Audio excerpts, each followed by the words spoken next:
Hi everyone, hello! I don't usually show my face before the Q branch intro of these videos. I don't usually show my face in this series of videos whatsoever, these production history videos. Yeah, you won't see my face all that often. However, I do have to address the giant elephant in the room. Copyright claims. So MGM is going around claiming copyright on a lot of videos now. Some of them are being blocked, some of them are not. The case here with this is that whenever I upload this video, no matter if I desaturate the clips, pixelate the clips, blur the clips, whatever it may be, they still think I'm stealing the entire movie and they're blocking this video worldwide, whereas the other production history videos are blocked in a couple of countries. I wasn't making any money off of these videos anyway. I wasn't expecting to. I always turn monetization off on these videos because I know the copyright claims are going to come in, but I know the video is still going to be visible, and that's what's more important to me than the money. But here, like, it's annoying. So I'm trying to get around this as much as possible. What you will see in this video instead of the clips is just pictures from the movie, mostly of George Lazenby as Bond. You know what? I'll make it funny. Here, I'll throw in a picture of George Lazenby with long hair and a beard. How about that? So I'm hoping that resolves the issue. If it's blocked in a couple of countries, big whoop. I'm obviously not making money off of it, but they just keep blocking stuff worldwide. No matter how many times I upload this video to YouTube, pixelated, desaturated, it's just blocked worldwide. And that's what I'm trying to avoid. I don't want to fight copyright claims because they're a pain in the ass to fight. That's why I never fight them. That's why I just bite the bullet. Just say, like, hey, you know what? The video is visible. I'm not making any money off it. That's fine. That's the least of my worries. Like, fighting a copyright claim could also, I believe, if I am reading this correctly, or if I'm remembering the information that I took in correctly, can also lead to your account getting suspended or permanently terminated if you lose the copyright case. That's what I want to avoid. So hopefully this works. Without further ado, let's talk about the production of On Her Majesty's Secret Service. Enjoy.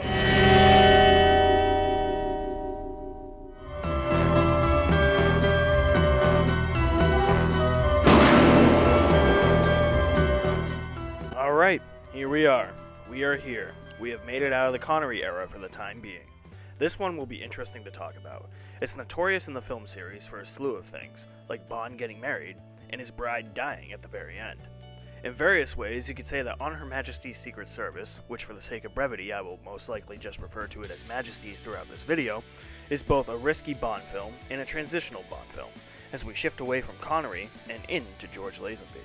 But how did this film push the series forward, and why did George Lazenby become notorious for only making one Bond film? Let's deep dive into the production of 1969's On Her Majesty's Secret Service.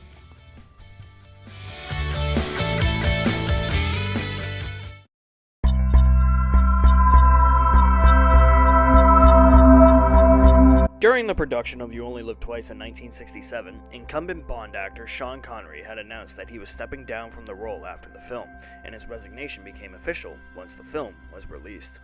In addition to looking for another actor to portray the iconic spy, producers Albert R. Broccoli and Harry Saltzman had finally selected On Her Majesty's Secret Service as the next Bond film to produce, the sixth film in the series. They had finally gotten their wish to adapt Majesty's into a movie, having originally wanted to make this the fourth Bond film to follow Goldfinger, and decided to produce a more realistic Bond film, allowing their adaptation of Majesty's to follow extremely close to the book, which could lead to continuity errors we may or may not discuss here. The novel was first published after the film series had started, and the novel itself contains a gentle dig at the cinematic Bond's gadgets.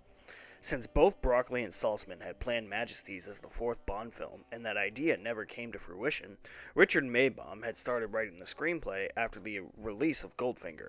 After being absent for the writing duties on the previous installment, Maibaum officially returned to write the screenplay for Majesty's. Before electing Majesty's as the next film in the series after You Only Live Twice, the intent from the producers was to film an adaptation of The Man with the Golden Gun with Roger Moore as Bond and to film in Cambodia. But political instability in Cambodia caused that film to be postponed since filming in Cambodia was ruled out and Moore returned for another season of the same. Despite the ongoing legal battles with Kevin McClory over the rights to the Thunderball novel, the filmmakers were still permitted to use the villainous terrorist organization Spectre, and Majesty's was given the green light. Peter Hunt, who had worked on the preceding 5 films, had impressed Broccoli and Saltzman enough to earn his directorial debut they promised him during the production of You Only Live Twice, as they believed his quick cutting had set the style for the series.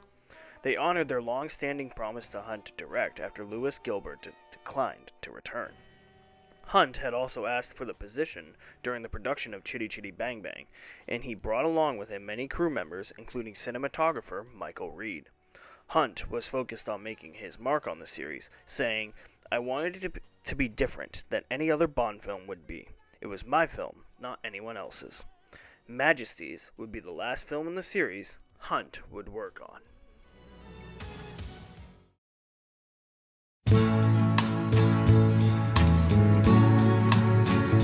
As stated before, Richard Maibaum was brought back in to work on the script after having been absent from the previous installment. The producers decided to drop the science fiction gadgets from earlier films and focus more on plot, as they had done with From Russia with Love. Hunt asked writer Simon Raven to write some of the dialogue between Tracy and Blofeld in Peace Gloria, which was to be sharper, better, and more intellectual, and one of Raven's contributions to the script was Tracy quoting James Elroy Flecker. When writing the script, the producers decided to make the closest adaptation of the book as they possibly could. Virtually everything from the novel occurs in the finished film, and Hunt was always reported to be carrying an annotated copy of the novel while on set. Because the film follows the plot of the novel so closely, there are several continuity errors due to the films taking place in a different sequence. A prominent example includes Blofeld not recognizing Bond, despite having met him face-to-face in the previous film. The way the producers considered getting around this error, which in my eyes was more because of the change in Bond actor, rather than the events of You Only Live Twice happening beforehand, was to have Bond, in the original script, undergo plastic surgery to disguise himself from his enemies. They almost went full-on, full-blown Gustav Graves. This would have helped the audience accept a new Bond actor in the role, as well as help Bond infiltrate Blofeld's lair. Thankfully, though, this was all dropped in favor of ignoring the change in actor. We dodged a bullet there. To make audiences not forget it was the same James Bond, just played by another actor, the producers inserted many references to the previous films, some included as in-jokes. For instance, in the pre-title sequence, Bond breaks the fourth wall by stating, "This never happened to the other fella." Yikes. Pretty cringe if you ask me. The title sequence included images from the previous installments, and after the title sequence, a scene was created to have Bond visit his office and find objects from Dr. No, From Russia with Love, and Thunderball. Maibaum had later said that while Lazenby was not ideal for the part, it was a marvelous script. Of the word.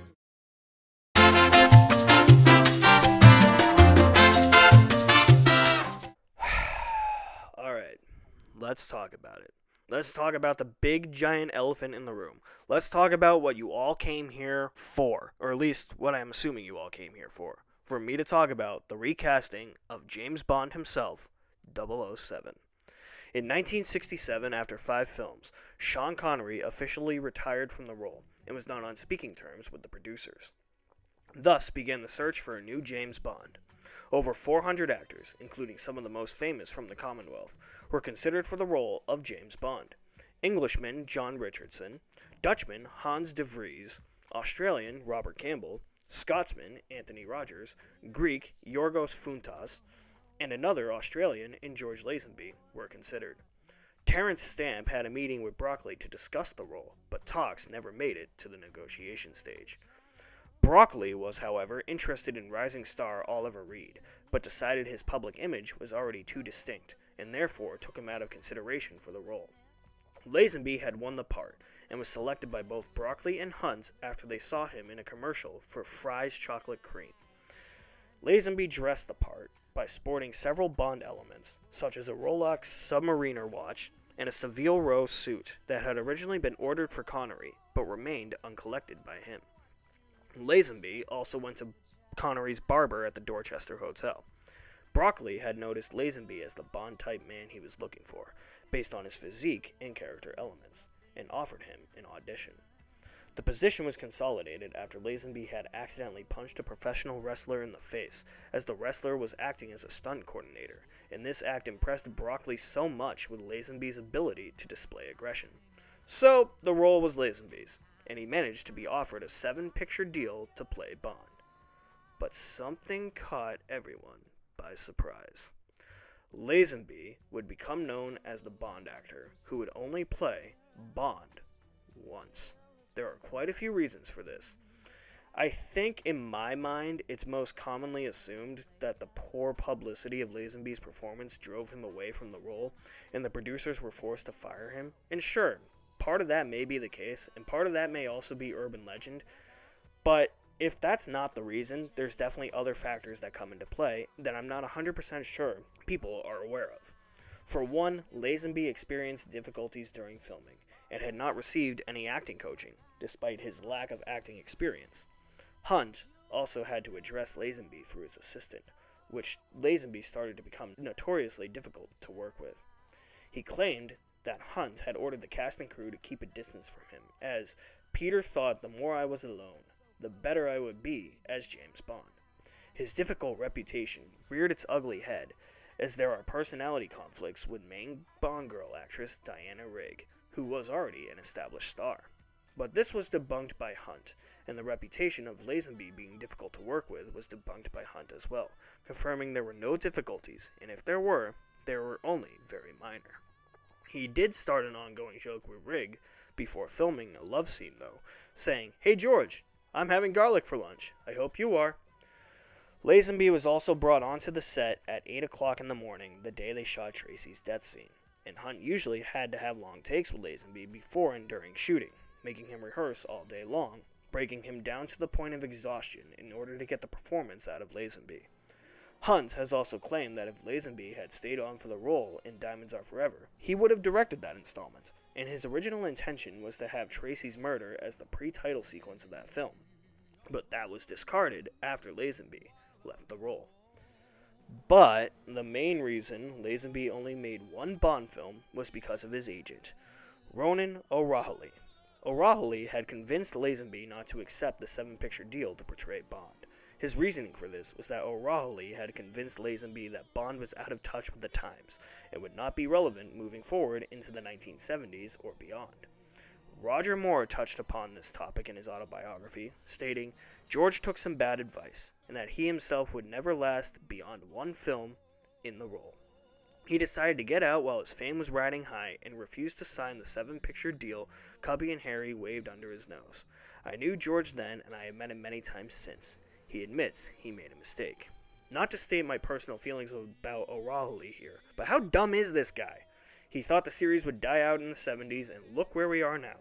Also, I just kind of, in a way, managed to paint Lazenby out to be the bad guy here, and while he may have been at fault for some things on set, if there was truth to those rumors, I can't really blame him for only doing one Bond movie, either. He was definitely taken advantage of by his manager, and with little to no acting experience, you are going to listen to the advice of your manager, since they're supposed to be the experts.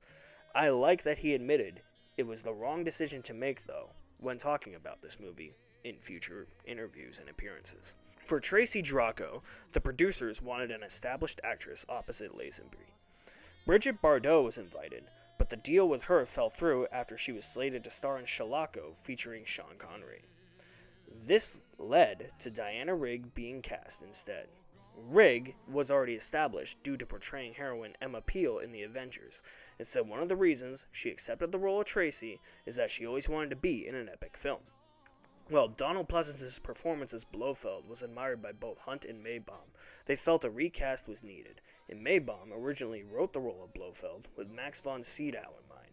Coincidentally, von Sydow would later portray Blofeld in the unofficial non-Eon Bond film Never Say Never Again, released in 1983. Telly Savalas was eventually cast as Blofeld, following a suggestion from Broccoli.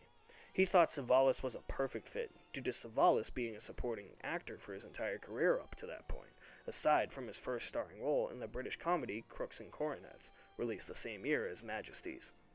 Hunt's neighbor, George Baker, was offered the part of Sir Hilary Bray, and his voice would also be used when Bond is impersonating Bray, as Hunt considered Lazenby's imitation non-convincing. Gabriel Ferzetti was cast as mob boss Draco, also known as Tracy's father, after the producers saw him in We Still Kill the Old Way.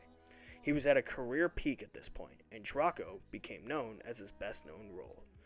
When viewing We Still Kill the Old Way, Hunt and Saltzman were actually scouting another actor who was in the film, but became drawn to Ferzetti and persuaded the producers to test Ferzetti. Despite speaking good English, Ferzetti's lines were redubbed by British actor David de Keyser in the final cut due to Ferzetti's strong Italian accent. His role as Draco suited him, though, as he often appeared in crime films and played a crime boss in this Bond film. Irma Bunt was portrayed by Ilse Stappet, a German actress. She began her career at the age of 15 playing Joan of Arc, regularly appeared on the German stage, and starred in more than 40 movies. In the 1960s, she appeared frequently in crime movies based on the work of author Edgar Wallace, and received critical acclaim for her work, bringing her great fame in Germany. Cast as Irma Bunt, Blofeld's henchman and assistant, or henchwoman rather, on Her Majesty's Secret Service was Stappet's only English-language role, but she was unable to capitalize on her new fame outside of Germany, and died 4 days after the international release of Majesties. She was 52 years old. Had she survived, and had Lazenby returned to the role for Diamonds Are Forever, she would have reprised her role as Irma Bunt, but after her death and the decision by Lazenby to star in only one Bond film, the character was withdrawn from the script. Not much needs to be said about the MI6 Whitehall Brigade. They all return here for another one. Lois Maxwell, Bernard Lee, Desmond Llewellyn all return as Moneypenny and McHugh respectively. No turnover or additions to that part of the cast.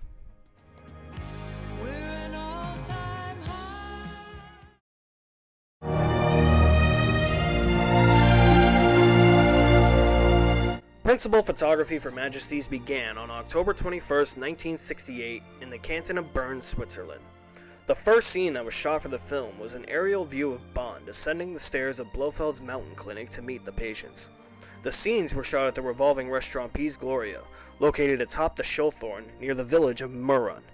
Piz Gloria was scouted and found by production manager Hubert Frulich after 3 weeks of scouting other locations in France and Switzerland, but the producers found the location visually interesting for filmmaking and agreed to finance the provision of electricity and the aerial lift to make filming there possible.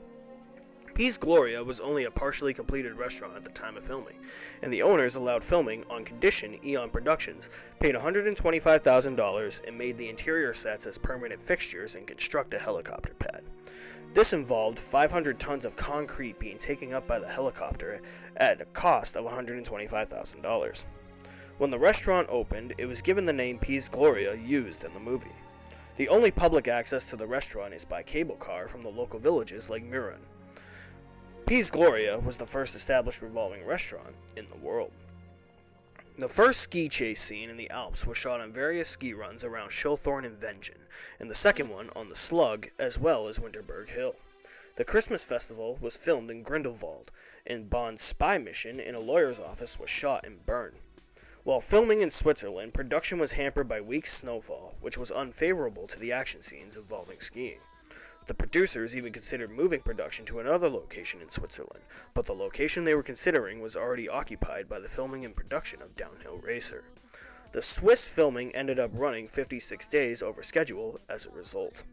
In March 1969, production moved to England, with London's Pinewood Studios being used for interior scenes, including those interiors of Piz Gloria and M's house being shot in Marlow, Buckinghamshire. In April, the filmmakers went to Portugal, where principal photography wrapped in May. The pre-credit coastal and hotel scenes were filmed at Hotel Estrel Palacio in Estrel in Guinchu Beach, Cascais, while Lisbon was used for the reunion of Bond and Tracy, and the ending employed a mountain road in the Arabida National Park near Setúbal. Harry Saltzman had originally planned for these scenes to be in France and wanted to film there, but after extensive location scouting in France, Peter Hunt believed that many of the locations scouted in France were not only not photogenic, but had been overexposed. As the first unit shot at Piz Gloria, the second unit started filming the ski scenes, and the second unit was led by future Bond director John Glenn. Downhill skiing involved professional skiers and various camera tricks. Some of the cameras were handheld, with the operators holding them as they were going downhill with the stuntmen, and others were aerial shots. Johnny Jordan helmed the aerial footage of the skiing, where he developed a system where he was dangling by an 18-foot-long parachute harness rig below a helicopter, allowing the scenes to be shot from any angle. He had some experience with helicopter footage in the past, previously helming the helicopter battle in You Only Live Twice. The bobsled chase was also filmed with the help of Swiss Olympic athletes and was rewritten to incorporate accidents the stuntmen would eventually suffer during shooting, such as the scene where Bond falls from the sled. Blofeld getting snared with a tree was performed at the studio by Savalas himself, as an attempt to do this on location by professional stuntmen came out wrong. Heinz Lau and Robert Zimmerman were the stunt doubles for Bond and Blofeld during the bobsled chase. John Glenn also acted as editor on the film, employing a similar style to that of Hunt used on previous Bond films, with fast motion in the action scenes and exaggerated sound effects. Majesties would also be the first Bond movie Glenn would work on, serving as both editor and second unit director on this film, The Spy Who Loved Me and Moonraker, before finally taking the director's reins for all the Bond films released in the 1980s. The Swiss Army was enlisted to help with the filming of the avalanche scenes, because they annually used explosions to prevent snow buildup by causing avalanches, but the filming area naturally avalanched before filming began. To improvise, the final result was a combination of a man-made avalanche at an isolated Swiss location shot by Glenn's second unit, stock footage, and images created by the special effects crew with salt. The stuntmen were filmed later, added into the film by optical effects. For the scene in which Bond and Tracy crash into a stock car race while being pursued, an ice rink was constructed over an unused airplane track, with water and snow sprayed on it constantly. Lazenby and Rigg did most of the driving in the scene due to the numerous amounts of close-ups. When it came to the cinematography, Hunt aimed for a simple but glamorous style, like the 1950s Hollywood films he grew up with, as well as something realistic where the sets weren't supposed to look like sets. Cinematographer Michael Reed added he had difficulties with lighting, as every set built for the film had a ceiling, which prevented the use of overhead spotlights. As Hunt has wanted the most interesting framings as possible during filming, he also needed to ensure each framing would still look good after being cropped for television. As the result of being a more direct adaptation of the novel, On Her Majesty's Secret Service was the longest Bond film at the time of release, clocking in at 142 minutes, until Casino Royale, which clocked in at 144 minutes, was released in 2006, and has since been surpassed by both Spectre in 2015 at 148 minutes, and No Time to Die in 2021 at 163 minutes. Despite the long runtime, there was footage that was left on the cutting room floor, particularly 2 deleted scenes. One scene involved Irma Bunt spying on Bond as he buys a wedding ring for Tracy, and the other involved a chase over the London rooftops and into the Royal Mail Underground rail system after Bond's conversation with Sir Hilary Bray was overheard.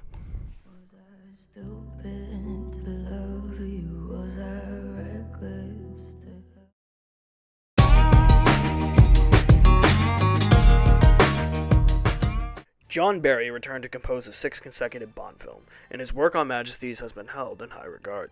The soundtrack has been acclaimed as perhaps the best Bond score of the series. Barry opted to use more electronic instruments and a more aggressive sound in the music, in order to persuade the audience they were still watching a Bond film, despite the absence of Sean Connery. He also felt it would be difficult to compose a theme song containing the title On Her Majesty's Secret Service unless it was written operatically, in the style of Gilbert and Sullivan. Leslie Burkess had considered lyrics for a potential title song, but the director had allowed an instrumental theme, in tradition of the first 2 Bond films. The theme is built on an Andalusian cadence, which established the story as a tragedy. Barry's composition was described as one of the best title cuts, a wordless Moog-driven monster suitable for skiing at breakneck speed or dancing with equal abandon. Barry also composed the love theme for Bond and Tracy, titled We Have All the Time in the World, with lyrics written by Hal David, who had been the main lyricist for Burt Bacharach. The song was sung by Louis Armstrong, and is heard during the Bond-Tracy courtship, in order to bridge Draco's birthday party in Portugal and Bond's burglary of Gumboldt Law Office in Bern, Switzerland. It is also heard during the scene Bond is in his office clearing out his desk after having just handed in his resignation. Other musical cues from the previous movies, such as Underneath the Mango Tree from Dr. No and the instrumental versions of From Russia with Love and Thunderball, are also heard during this scene. Despite being very ill at the time of recording, Armstrong was able to record the song in one take, and was his last recorded song before his death from a heart attack 2 years later.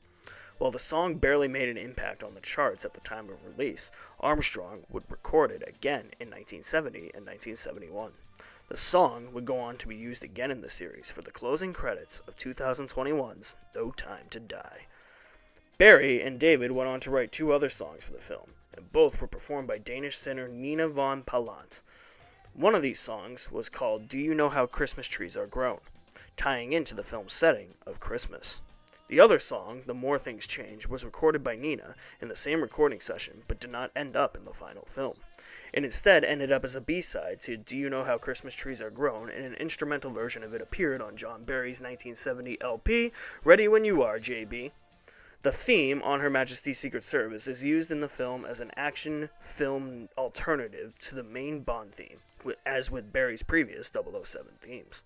On Her Majesty's Secret Service was eventually covered by the British beat group The Propellerheads in 1997 for the Shaken and Stirred album.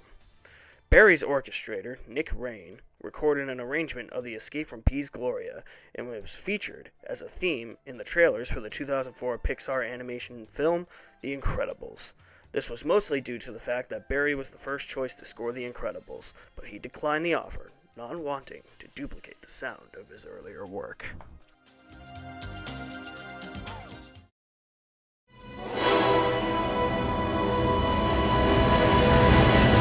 On Her Majesty's Secret Service had its world premiere at the Odeon Leicester Square Cinema and was released on December 18, 1969.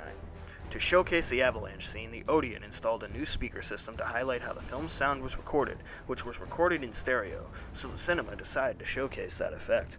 Lazenby appeared at the premiere looking a little disheveled, sporting a beard and looking very un-Bond-like. He later claimed that the producers tried to persuade him to shave the beard so that he would look like Bond, but by then he had already stepped down from the role and chose not to make another Bond film, therefore rejecting their request. This, and his shoulder-length hair, had, according to rumors, further strained his already fragile relationship with Saltzman and Broccoli. Because Lazenby had informed the producers that Majesty's would be his only Bond film, and because the film had a lack of gadgets for Bond to use, very few items of merchandise were produced for the film, apart from the soundtrack and a film edition of the book. Merchandise that was produced outside of those 2 things were a number of Corgi toys, including Tracy's Mercury Cougar, Campbell's Volkswagen, and 2 versions of the bobsled, one that had the 007 logo, and the other version with the Peace Gloria logo. Lazenby was nominated for a Golden Globe for his work on the film, being nominated for New Star of the Year, but lost to Jon Voight. The film topped the United States box office when it opened, with a gross of $1.2 million for the week. It was the highest-grossing film of January 1970, and closed its box office run with £750,000 British pounds in the UK, making it the highest-grossing film of the year in the UK, and grossed $64.6 million worldwide against the $7 million budget. It grossed half of You Only Live Twice's total gross, but the film was still a success, and it was among one of the highest-grossing films of 1969. After numerous re-releases, the box office total was $82 million worldwide. When it came to reviews, many critics were critical of Lazenby's portrayal of Bond, or of the film itself, and sometimes both. At the time, press reviews referred to George Lazenby as the Big Fry, in reference to his prior experience acting in Fry's chocolate advertisements. The Guardian and the Daily Mirror in particular were harsh on Lazenby and compared him unfavorably to Sean Connery, while many considered Diana Rigg's performance as Tracy to be far superior to Lazenby's portrayal as Bond. Lazenby did have his supporters, though, as the London Evening Standard singled him out as having a voice more suave than sexy sinister and could pass for the other fella's twin on the shady side of the casino, in reference to the reference of Bond's This Never Happened to the Other Fellow line in the beginning of the film. Retrospective reviews of Majesty's have been much more kind and consider the film to be one of the high points of the series. Rotten Tomatoes gives the film a score of 81% based on 59 reviews, with a consensus stating George Lazenby's only appearance as 007 is a fine entry in the series, featuring one of the most intriguing Bond girls in Tracy DiVincenzo, breathtaking visuals, and some great ski chases. Metacritic gives Majesty's a score of 61 out of 100 based on 12 critics. Majesty's has become notorious, at least in my mind, for being the Bond film set during Christmas, therefore leading to debate, in my mind, as to whether or not it is considered a Christmas movie. Collider has stated it is one of the best Bond films ever made, and a surprisingly great Christmas movie. How do I feel about Majesty's, though? Well, I'm not a fan of this one, honestly, and to say it's because of Lazenby is probably cliche, but that really is the main reason for a good chunk of the dislike I have for this one. I'm happy that Majesty's has seen reappraisal from the fandom and critics over the years, and I can acknowledge its importance in the Bond legacy. But at the same time, Lazenby drags much of this movie down amongst a slew of other things. I think in isolation, scenes where Lazenby doesn't share the screen with any other actor, which is few and far between, he's good, and he has the physicality. Admittedly, he really brings it in the scene where Tracy is murdered. But I shouldn't have to sit through 139 minutes of an already long 142-minute Bond movie just to see Lazenby act for the last 3 minutes of the film. Where was that acting for the rest of it? Stack him up next to Diana Rigg, Bernard Lee, Telly Savalas, and they all act circles around Lazenby when sharing scenes with him. This is going to be an unpopular opinion, but the whole Bond-Tracy romance just does not work for me. Bond clearly has an interest in her after saving her life in the pre-title sequence, but afterwards she is visibly repulsed by Bond. It rubs me the wrong way that the only reason Bond pursues a courtship with Tracy is because of a deal he made with Tracy's father to get Blofeld, which makes the whole romance feel unauthentic to me, and don't even get me started on the love montage because I don't like it even though we have all the time in the world makes it somewhat tolerable. I know guys, I'm sorry, I've never been a fan of it. Of course, I know this follows the novel almost verbatim and I've read the novel, but the last time I watched it, I was shocked by how very little of the movie Tracy is in. She is gone for a solid hour, maybe an hour and some change, and her not being in a good chunk of this movie is another big reason I don't buy the romance between her and Bond. I'm going to stop talking about this topic, since that could be a video within itself. Some things I do like about the film, though, are the numerous chase sequences that fill the last 45 minutes or so of the film. It's really exciting and exhilarating stuff. Tracy's murder is a great scene in such a haunting way visually to end a Bond film and not end on a high note. It ends on a pretty dour note. Pretty ballsy move. Diana Rigg and Telly Savalas command the screen anytime they appear. The main Majesty's theme is great, and the snowy landscapes of the Swiss Alps are all appealing and add to that Christmassy feel we haven't really gotten in a Bond film since. But I just can't rally behind the reappraisal this one has gotten over the years, as there are too many fundamental problems I have with it to keep it from being great, or even a good Bond film. Problems that substantially sink this movie.